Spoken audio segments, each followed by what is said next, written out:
Hello, welcome back to our daily Bible reading plan. We're up to Tuesday, August 10th today. Another great day. So we're going to finish up the book of Ezra. We want to make sure that we celebrate that because we're finishing another book, and that's awesome. So we're going to be in Ezra chapter 10, 1 Corinthians 6, 1 through 20, Psalm 31, 9 through 18, and Proverbs 21, verse 3. Ezra 10 is the last chapter in Ezra. It's called The People Confess Their Sins. So while Ezra prayed and made this confession, weeping and lying face down on the ground in front of the temple of God, a very large crowd of people from Israel, men, women, and children, gathered and wept bitterly with him.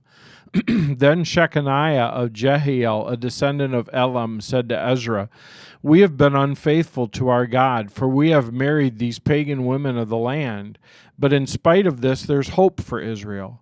Let us now make a covenant with our God to divorce our pagan wives and send them away with their children. We will follow the advice given by you and by the others who respect the commands of our Lord.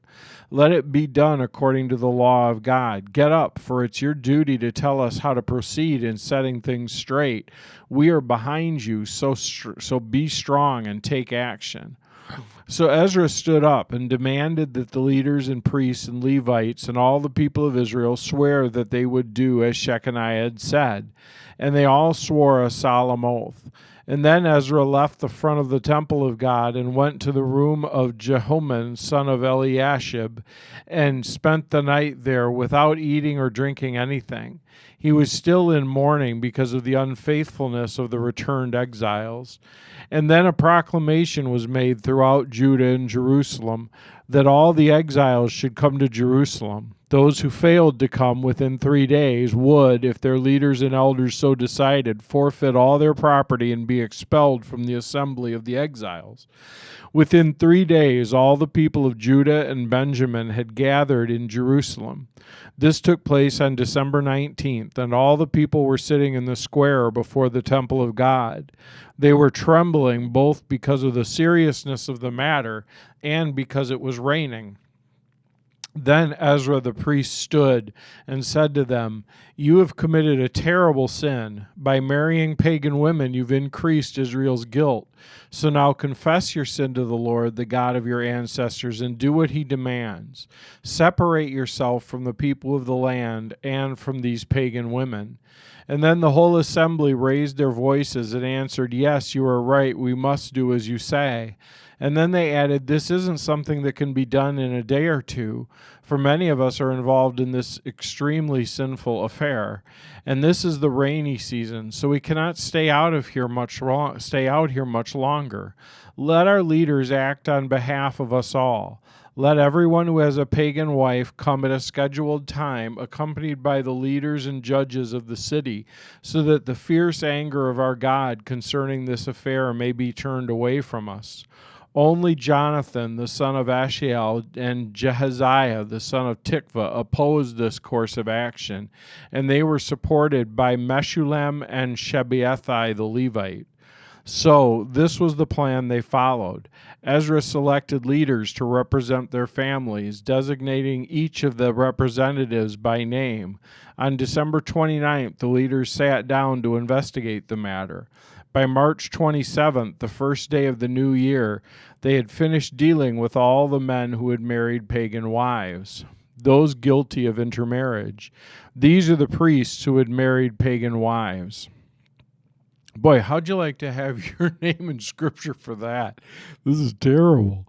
From the family of Jeshua, son of Jehozadak, and his brothers, Messiah, Eleazar, Jerib, and Gedaliah, they vowed to divorce their wives, and they each acknowledged their guilt by offering a ram as a guilt offering.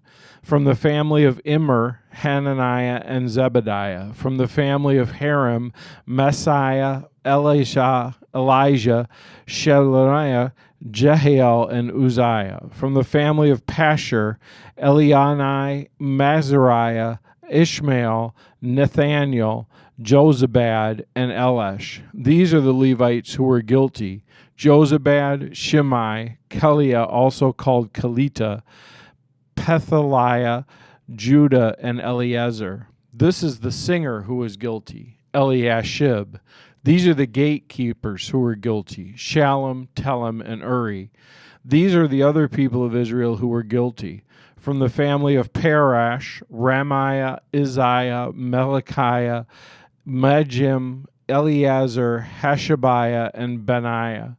From the family of Elam, Mattaniah, Zechariah, Jehiel, Abdi, Jeremoth, and Elijah. From the family of Zatu, Elionai, Eliashib, Mattaniah, Jeremoth, Zabed, and Azaziah. From the family of, Jehohanan, Bebai, Hananiah, Zabai, and Athaliah. From the family of Bani, Meshullam, Malak, Abadiah, Jashub, Shael, and Jeremoth. From the family of Path Moab, Adnah, Kala, Benaniah, Meziah, Mattaniah, Bezalel, Binui, and Manasseh. From the family of Haram, Eleazar, Ahijah, Melikijah, Shemaiah, Shimeon, Benjamin, Malak, and Shemariah. From the family of Hashem, Mattaniah, Mattah, Zabed, Eliphat, Jeremiah, and Manasseh. From the family of Bani, Madai, Amram, Uel, Benaniah, Bediah, Keluhi, Vaniah, Meremoth, Elishab, Mattaniah, Mattanai, and Jashu. From the family of Binui, Shimei, Shemlam, excuse me, Shamalama. Some of us date ourselves by knowing that's funny.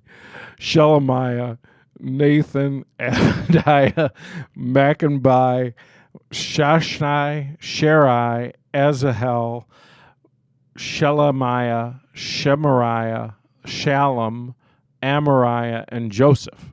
From the family of Nebo, Jehiel, Mathiah, Zadab, Zabina, Jedai, Joel, and Benaniah. Each of these men had a pagan wife, and some even had children by these wives. So that's the end of the book of Ezra.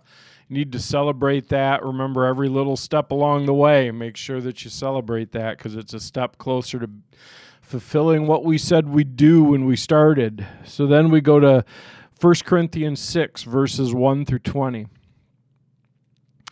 When one of you has a dispute with another believer, how dare you file a lawsuit and ask a secular court to decide the matter instead of taking it to other believers?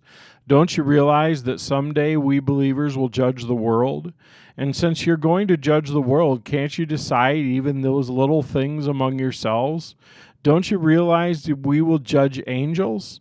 So you should be surely aware, you should surely be able to resolve ordinary disputes in this life. If you have legal disputes about such matters, why go outside outside judges who are not respected by the church? I'm saying this to shame you. Boy, there's a direct statement. I'm saying this to shame you. Isn't there anyone in the church who's wise enough to decide these issues, but instead one believer sues another right in front of unbelievers? Even to have such lawsuits with one another is a defeat for you. Why not just accept the injustice and leave it at that? Why not let yourself be cheated? Instead, you yourselves are the ones who do wrong and cheat even your fellow believers. Don't you realize that those who do wrong will not inherit the kingdom of God? Don't fool yourselves. Those who indulge in sexual sin or worship idols or commit adultery or are male prostitutes or practice homosexuality or are thieves or greedy people or drunkards or are abusive or cheat people, none of these will inherit the kingdom of God. Some of you were once like that, but you were cleansed. You were made holy. You were made right with God by calling on the name of the Lord Jesus Christ and by the Spirit of our God. You say, I'm allowed to do anything, but not everything is good for you. And even though I am allowed to do anything, I must not become a slave to anything. You say food was made for the stomach and the stomach for food. This is true, though someday God will do away with both of them. But you can't say that our bodies were made for sexual immorality. They were made for the Lord, and the Lord cares about our bodies. And God will raise us from the dead by his power, just as he raised our Lord from the dead. Don't you realize that your bodies are actually parts of Christ? Should a man take his body, which is part of Christ, and join it to a prostitute? Never. And don't you realize that if a man joins himself to a prostitute, he becomes one body with her? For Scripture says the two are united into one. But the person who's joined to the Lord is one spirit with him. Run from sexual sin. No other sin so clearly affects the body as this one does. For sexual immorality is a sin against your own body. Don't you realize that your body is the temple of the Holy Spirit who lives in you and was given to you by God? You do not belong to yourself, for God bought you with a high price. So you must honor God with your body. And we go back to Psalm 31. And we read verses 9 through 18 of Psalm 31. Have mercy on me, O God, for I am in distress. Tears blur my eyes. My body and soul are withering away. I am dying from grief. My years are shortened by sadness. Sin has drained my strength. I am wasting away from within. I am scorned by all my enemies, and I despise by all my neighbors. Even my friends are afraid to come near me. When they see me on the street, they run the other way. I'm ignored as if I were dead, as if I were a broken pot. I've heard the many rumors about me, and I'm surrounded by terror. My enemies conspire against me, plotting to take my life. But I am trusting you, O Lord, saying, you are my God. My future is in your hands. Rescue me from those who hunt me down relentlessly. Let your favor shine on your servant. In your unfailing love, rescue me. Don't let me be disgraced, O Lord, for I call out to you for help. Let the wicked be disgraced. Let them lie in the silent in the grave. Silence their lying lips, those proud and arrogant lips that accuse the godly. Then Proverbs chapter 21, verse 3 says, the Lord is more pleased when we do what is right and just than when we offer him sacrifices. And then always we take a look at Oswald Chambers, the little devotional for the 10th. Let those who suffer according to the will of God commit their souls to him in doing good. 1 Peter 4:19. Jesus never measured his life by how or where he was of the greatest use. God places his saints where they will bring the most glory to him, and we are totally incapable of judging where that may be.